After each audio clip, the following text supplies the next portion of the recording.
Beli reksadana mending di mana? Bibit, Bareksa, atau Makmur? Di video kali ini, gue mau review sejujur-jujurnya ketiga aplikasi tersebut berdasarkan pengalaman gue pakai ketiga-tiganya. Dan gue bakal nilai dari 7 kategori, dan masing-masing aspek bakal gue kasih poin dan juga bobot. Jadi nanti kita bakal totalin skor di masing-masing kategori buat lihat mana aplikasi yang terbaik buat beli reksadana. Let's go!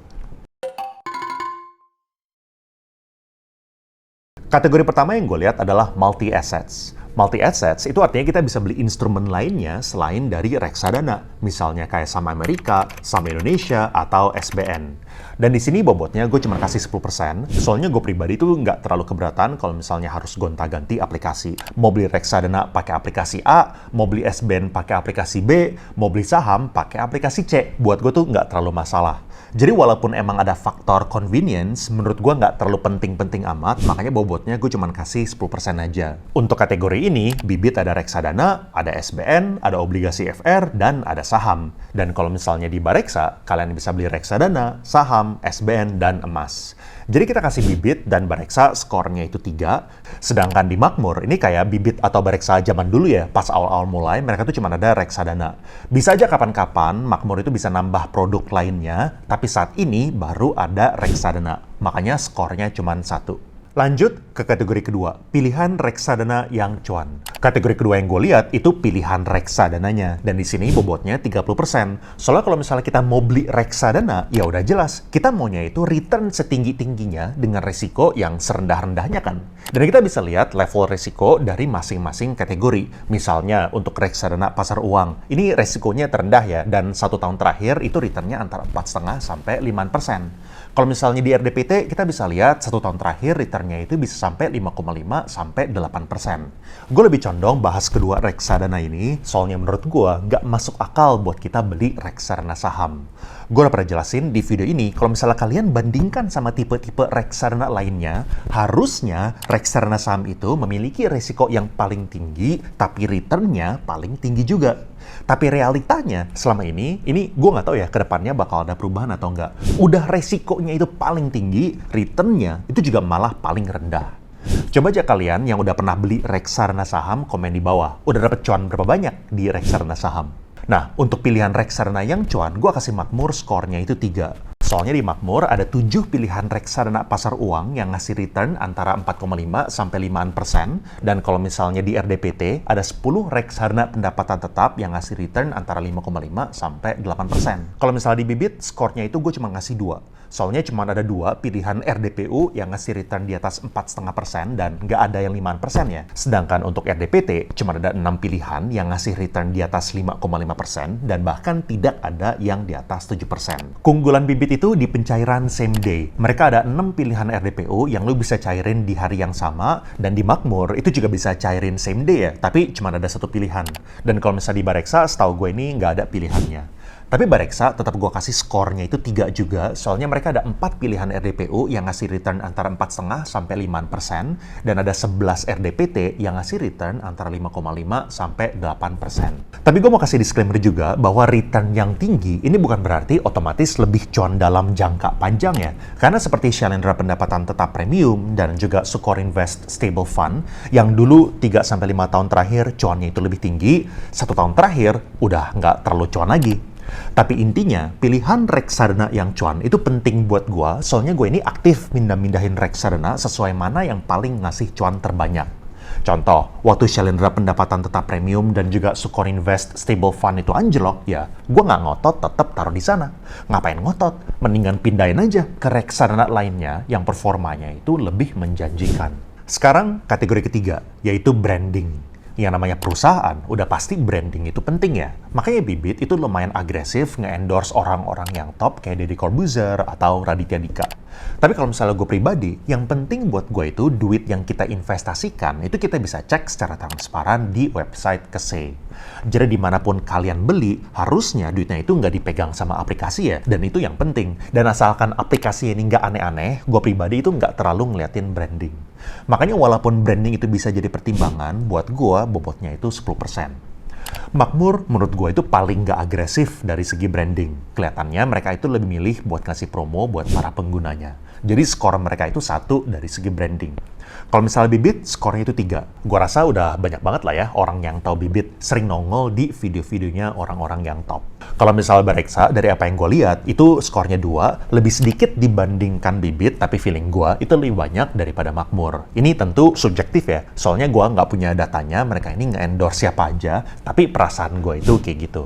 Lanjut ke kategori keempat, yaitu maksimalin cuan. Dan di sini gue nilai dari aplikasi mana yang paling agresif ngasih promo. Dan tentu yang namanya promo ini nggak mungkin ada selamanya ya. Tapi yang jelas, sayang banget kalau misalnya kita ini nggak ambil promo yang dikasih sama aplikasi. Ibaratnya kan kayak kita ini dikasih uang gratis buat nyobain aplikasi mereka. Kayak zaman-zamannya OVO ngasih diskon 40%, Gojek sampai 50%, GoFood dan GrabFood itu sampai 30%. Ya itu strategi mereka lah ya. Yang jelas buat kita sebagai customer yang pakai promo itu pasti untung banget. Soalnya buat produk yang percis sama, kita ini dikasih ekstra potongan harga. Dan buat gue ini bobotnya lumayan besar di angka 30%. Soalnya tujuan gue investasi itu apa sih? Ya maksimalin cuan kan.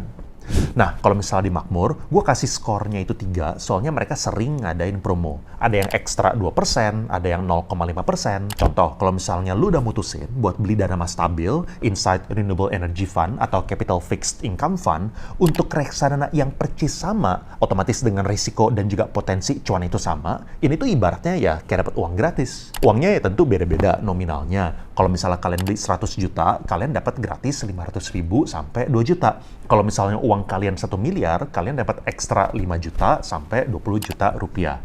Analisa gue, ini privilege mereka sebagai perusahaan yang jumlah usernya itu belum sebanyak kompetitor lainnya yang udah lebih lama kayak Bibit dan juga Bareksa. Kalian bayangin, kalau misalnya jumlah usernya itu 1.000, mereka ngasih promo masing-masing 1 juta, itu biaya marketingnya 1 miliar. Tapi kalau misalnya jumlah usernya itu 100.000, mereka ngasih promo masing-masing 1 juta, untuk promo marketing yang sama di matanya konsumen, benefitnya ini 1 juta, budget perusahaan besar ini 100 miliar. Makanya lebih gampang buat perusahaan yang secara jumlah user itu lebih sedikit buat lebih agresif ngasih promo. Walaupun gue juga sadar promo ini belum tentu ada selamanya. Kalau misalnya di Bibit, promo di reksadana ini sedikit banget ya. Cuman kalau misalnya kalian ngelinkin ke Bank Jago, kalian bisa dapat ekstra bonus. Tapi itu pun ekstra bonusnya cuma 50.000 sampai 100.000. Terlalu kecil menurut gue, makanya skornya itu 1. Kalau misalnya di Bareksa, gue nggak lihat ada promo reksadana. Dan setahu gue, Bareksa itu sering ngelimit promonya untuk sekian orang. Misal kayak gini, maksimal 20 investor dengan transaksi terbesar, atau 30 investor tercepat. Ya buat gue itu nggak terlalu menarik. Jadi gue nggak bisa prediksi apakah gue bakal dapat promonya atau enggak. Makanya gue juga kasih skornya itu cuma 1. Lalu di luar dari promo, sebenarnya ada satu hal lagi yang menguatkan poin ini. Walaupun ini tergantung dari case-nya temen-temen ya. Kalau misalnya gue pribadi, gue itu sukanya transfer dari virtual account BCA atau Mandiri. Paling gampang, limit transfer gue ada tinggi di sini, dan itu rekening keluarga gue sehari-hari. Di Makmur, opsi untuk virtual transfer dari beberapa bank ini gratis, sedangkan di Bibit dan di Bareksa ini dikenakan biaya. Bibit sama Bareksa itu punya opsi lain untuk gratis ya. Misal di Bibit, itu bisa pakai Bank Jago atau Bank RDN, which is BCA juga. Atau Bareksa, itu pakai Bank Danamon.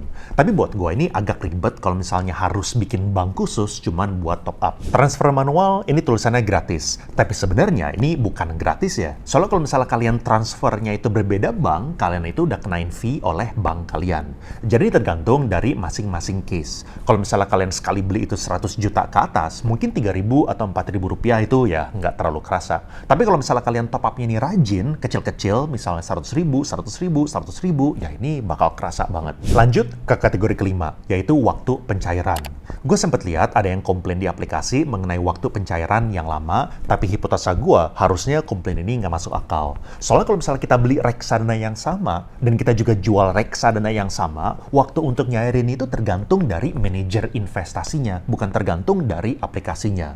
Soalnya semua aplikasi itu harusnya memiliki cara kerja yang nggak berbeda. Kalau misalnya kita jual sebelum jam 1 siang, instruksi penjualan itu harusnya dikirim di hari yang sama, sedangkan kalau misalnya kita jual setelah jam 1 siang, akan dijalankan di hari kerja berikutnya. Kita nggak bisa bandingin reksadana yang berbeda ya. Misalnya, Sukor Invest Stable Fund, kita jual di Bibit, lalu kita jual Shalendra Pendapatan Tetap Premium di Bareksa. Kalau misalnya waktu pencairannya itu 1-3 hari, dan yang satu lagi itu 5 hari, bukan berarti ini salah aplikasi aplikasinya ya, tapi ya emang manajer investasinya itu berbeda. Makanya gue eksperimen aja, gue beli Trimcast 2 kelas A di tiga-tiganya, 5,1 juta di Bibit, 5,2 juta di Makmur, dan 5,3 juta di Bareksa. Dan gue jual semua di tanggal 4 Desember, dan semuanya memprediksi 3 hari kerja untuk cair, yaitu di tanggal 6 Desember. Hasilnya, sesuai hipotesa gue bahwa tidak ada yang berbeda. Semuanya masuk di waktu yang bersamaan. Dan gara-gara itu, gue rasa ini nggak relevan, soalnya nggak ada kaitannya sama aplikasi, jadi gue nggak ngasih skor, dan gue juga nggak ngasih bobot sama sekali di sini. Lanjut ke kategori ke-6, yaitu UI UX untuk bisnis. Gue pribadi masukin duit perusahaan ke reksadana ya, terutama uang yang gue emang sisihin untuk pertumbuhan perusahaan, gue taruh di RDPT dan juga di RDPU. Dan buat gue, ini penting banget, soalnya gue sering banget pakai buat perusahaan. Tapi gue sadar, mungkin buat kebanyakan orang yang nonton, itu teman-teman pasti pakainya buat pribadi. Makanya gue tetap kasih bobotnya cuma 10% aja. Bibit sama Makmur di sini dapat 3 poin. Soalnya dua-duanya itu enak dan gampang dipakai, bisa langsung di aplikasi. Dan untuk pindah dari akun pribadi ke akun PT, itu pun juga gampang banget. Tapi Bareksa ini dapat skornya cuma 1, soalnya mereka harus pakai website, dan menurut gue ini agak repot. Dan UI UX-nya pun otomatis nggak sebagus Bibit dan juga Makmur. Lanjut ke kategori yang terakhir, dan menurut gue yang penting, yaitu keamanan. Kalau misal untuk keamanan, menurut gue patokannya itu lisensi atau perizinan dan juga transparansi dana kita di KSEI. Asal kalian tahu, kalau misalnya kalian transfer duit dan beli reksadana, harusnya kalian itu bisa cek nominal tabungan kalian di website KSEI. KSEI itu adalah Custodian Central Efek Indonesia. Intinya kalau misalnya ada apa-apa sama aplikasi, ini amit-amit ya, salah satu aplikasi itu bangkrut. Kalian bisa cek duit kalian itu ada berapa di website KSEI, dan kalian bisa telepon manajer investasinya langsung buat nyairin duit kalian. Tentunya ini penting banget ya, bobotnya itu tinggi soalnya keamanan dan lisensi itu nomor 1. Tapi berdasarkan dari apa yang gue lihat, mereka semua ini udah ada lisensinya. Dan ini kelihatan dari hasil eksperimen top up 5,1 juta di Bibit, 5,2 juta di Makmur, 5,3 juta di Bareksa, ada semua tercatat di KSEI. Jadi ini poin penting, tapi gara-gara ini udah jadi sebuah standar yang wajib buat semua aplikasi reksadana, bobotnya itu 10% dan semuanya sama aja, skornya itu 3. Oke, ini kesimpulannya. Jadi ini skor secara keseluruhan menurut gua tinggal disesuaikan aja, bobotnya tergantung dari use case masing-masing pengguna. Kalau misalnya kalian kayak gua, yang tujuan nomor 1-nya itu buat maksimalin cuan dan nggak mentingin multi assets, Makmur itu yang menang. Tapi kalau misalnya kalian mau pakai ini buat bisnis, mentingin brand image dan juga mentingin UI UX dan gampang untuk akun perusahaan, Makmur dan Bibit itu yang menang. Kalau misalnya kalian sukanya itu one-stop shopping, bisa belanja apapun di satu aplikasi, Bibit sama Bareksa itu yang menang. Jadi semoga kalian bisa milih sendiri, pelajarin resikonya sendiri, cek lisensinya sendiri, cek juga di KSEI bahwa duit kalian itu ada atau enggak. Anyway, kalau misalnya kalian mau tahu kenapa sektor properti di China itu lagi pada hancur, kalian bisa klik di sini. Atau kalau misalnya kalian mau nonton podcast gua dengan Dr. Richard Lee, kalian bisa klik di sini. Thank you and I will see you guys again in the next video.